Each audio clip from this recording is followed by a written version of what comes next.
Welcome to Mindsets to Methods, the podcast for teenagers and their parents, with teen coach ArthurCWoods and Elizabeth Joy Woods.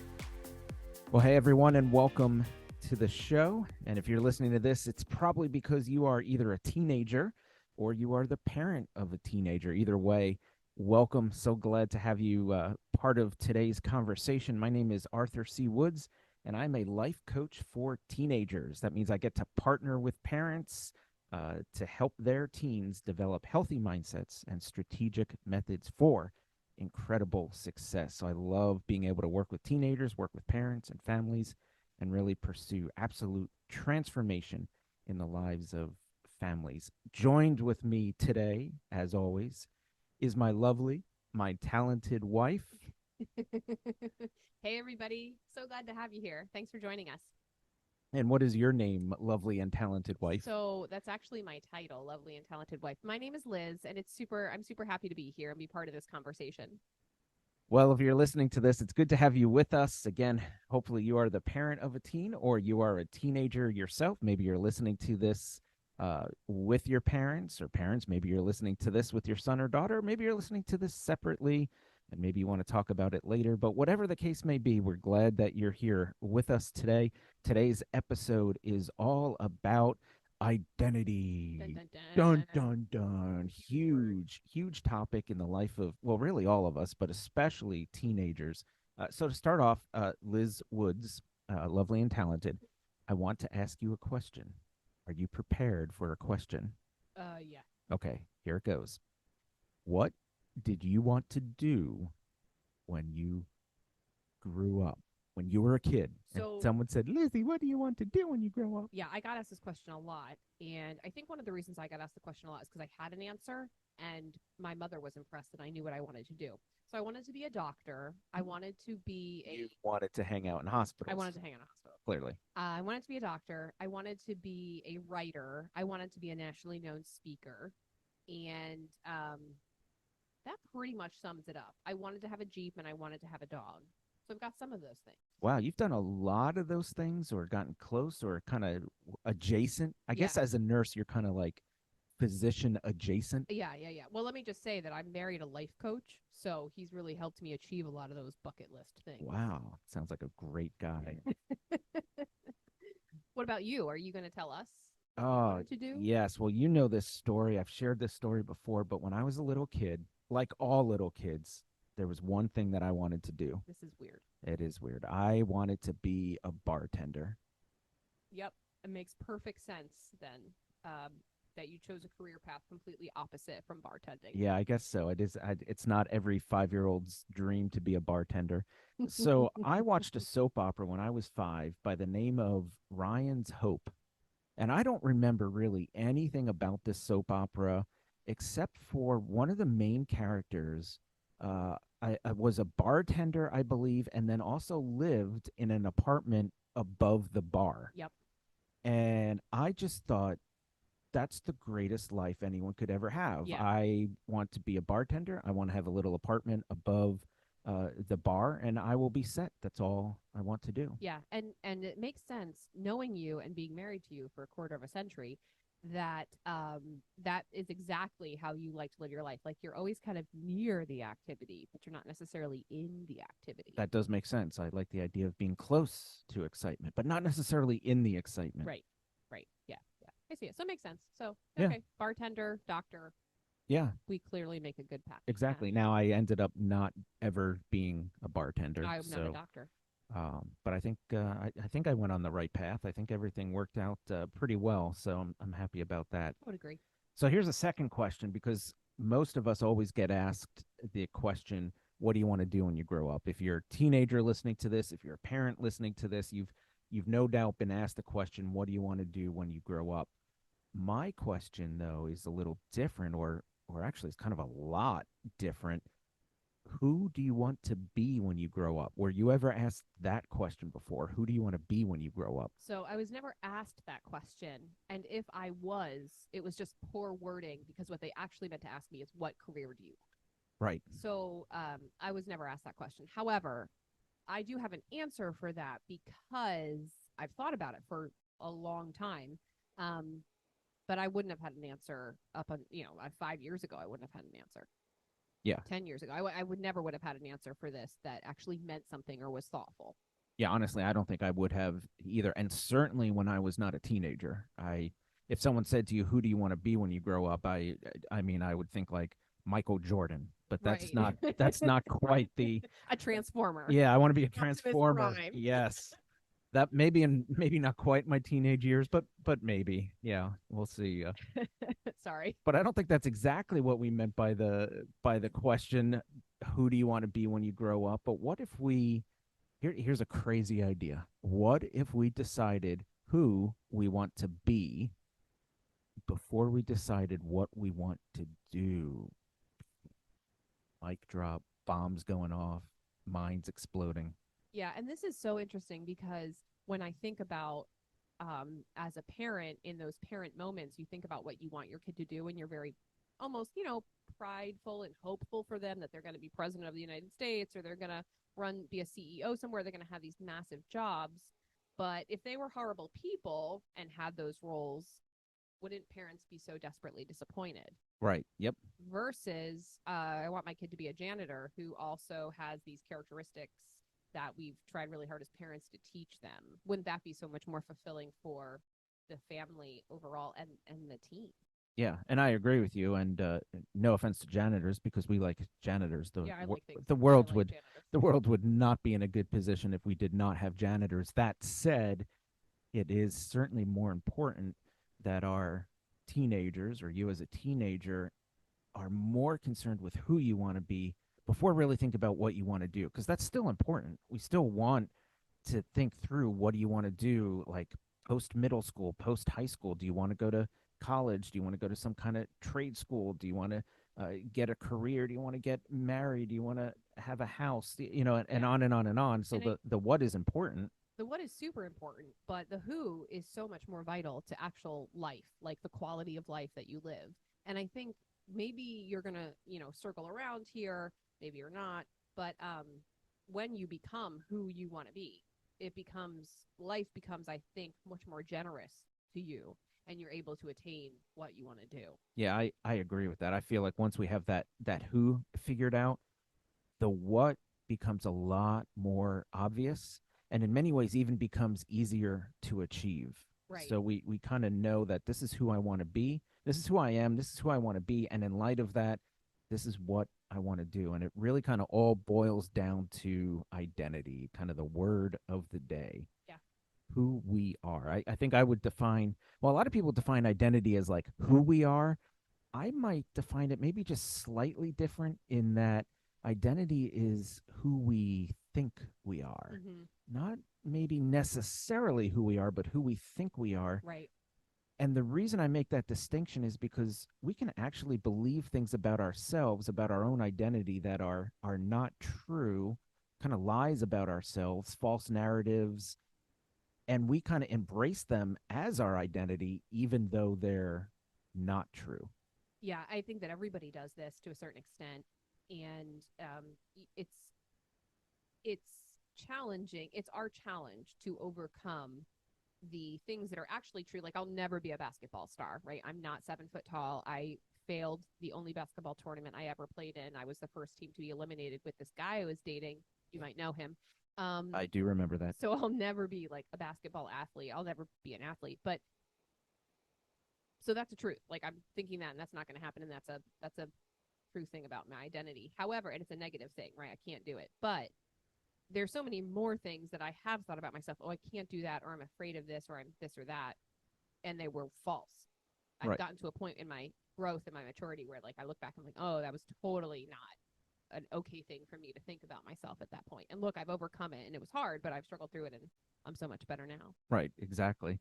And we tend to, a lot of times we embrace these limiting beliefs, and we're going to talk about that more on a separate podcast. But we often embrace these lies about ourselves, that maybe I'm not smart enough to do this, I'm not tall enough, I'm not good looking enough, I'm not skinny enough, I'm not this, that, and the other thing. And suddenly we're embracing those things as our identity. We're believing those things about ourselves. And ultimately it's affecting our our emotions, our behaviors, and our outcomes. And so in this whole identity thing, are you just talking to teens? Because obviously, as an adult, teens have it all figured out. Or are you talking to parents? Or are you talking? Who are you talking to? I think we're talking to all of us here because while you and I work with a lot of teenagers, so much of the stuff that you and I talk about is relevant for their parents and even relevant for us as coaches. Yeah. We still deal with these exact same things. Absolutely. Yeah, 100%. And it's only in, you've conquered something or you feel like you've got a good handle on something and you find another thing. You're like, okay, well, I've got some strength from that one I just won. So I'm going to move forward on this one, Right. which I'm now facing. Right, exactly. So as we think about identity and that kind of thing, what are some things teenagers specifically find their identity in? So if you're a teen and you're listening, you probably have a list of uh, ideas that come to mind, or if you're the parent of a teen, you can either remember back to your teen years or even look through the eyes of your own teenager and say, yeah, I think this is what he or she is finding their identity in currently. But what do you think some of those things are? I would just say community, whatever the teen's community might be. And I think some teens are searching for community. So that's kind of where some tension lies. But, their groups, their community, their friends, their peers, um, certainly family has quite a bit of identity to do with it. Or I'm sorry, family has quite a bit to do with their identity. But I think, that teenage age is a time where you're kind of leaning a little further away from identity, trying to make your own individual identity. And yeah, so I would say their community or their groups, people who speak into their life, either actually speaking into their life, relationally speaking in, or even through our digital age today, just through social Yeah. media and whatever else influencers have to say. Yeah, absolutely. I think as we think about the normal teenager, if there's such a thing as the normal teenager, they find that identity in their friendships, in their cultural groups, in kind of their friendship groups, and they really start to believe things about themselves, find their identity in those groups, which isn't necessarily a bad thing or a good thing. Right. This is just an Kind of an observation. thing, You yeah. can kind of leverage that for good or leverage that for bad, I suppose. So, but one of the things that we teach in our coaching on a regular basis is this idea of creating a 10-word identity statement or a 10-word who statement. And this is a process that we take middle school and high school students through that allows them to come up with a series of words that they want to identify as, that they believe represents who they are. And we go through an entire process with them and we have some fun doing that. And at the end of it, we kind of have them create a 10-word identity statement. So if you're like, okay, I'm not quite following what that looks like, let me give you the identity statement of a former coaching client of mine and the identity statement that he came up with. So his was, and this is exactly 10 words. We made him bring it down to exactly 10 words. Because if we went longer than 10 words, if we put no limits on it, these things could get pretty long and hard to kind of maintain. So here was his.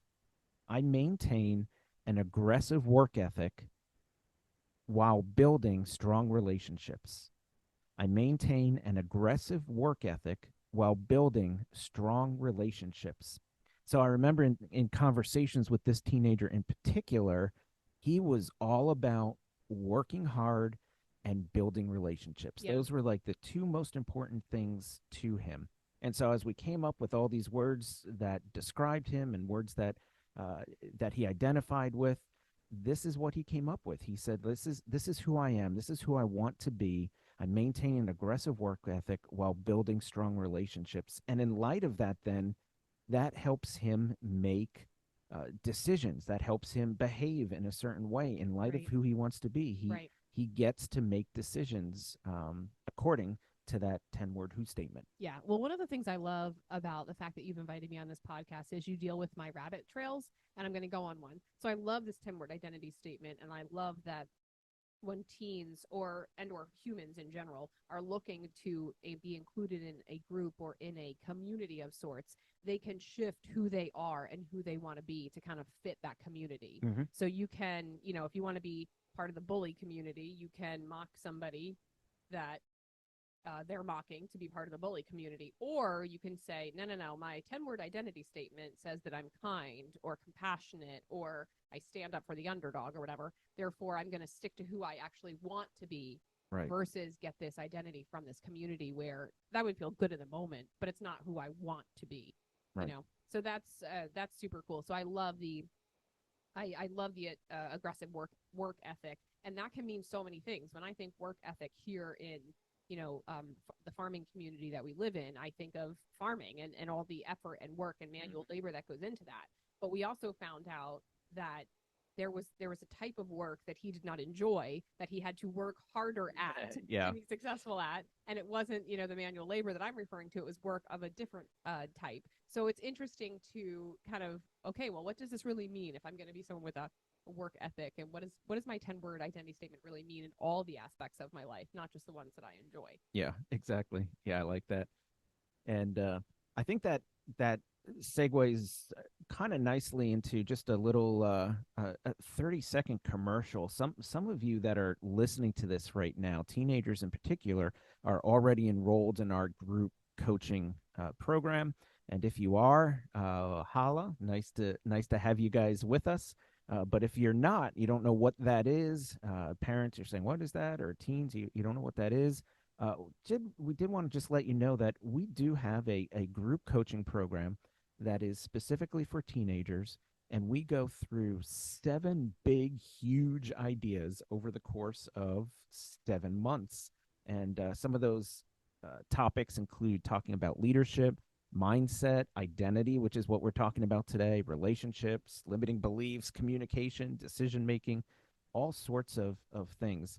And as it relates to this 10-word identity statement that we're talking about, we go through that process with the teenagers in our group coaching program. So if that's something that is of interest to you as a teenager, or parents, if you're interested in potentially having your teenager come through that training and coaching with us, I would just encourage you to book a free consultation call with me. We'll jump on a Zoom call. We'll spend about 20 minutes just talking about what's going on in your household.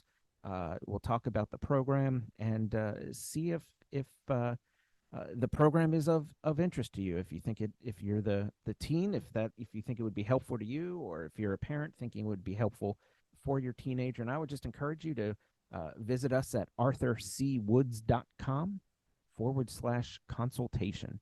ArthurCWoods.com/consultation. And you can sign up for a free call and see if our group coaching program is right for you and for your teenager if you're a parent. Cool. Well, to kind of wrap up our time together then is just to kind of leave you with this thought, and this is in a sense the theme that we've been talking about this entire episode is, who do you want to be? Before you think about what you want to do, who do you want to be? And right now I'm talking to the teenagers. Who do you want to be?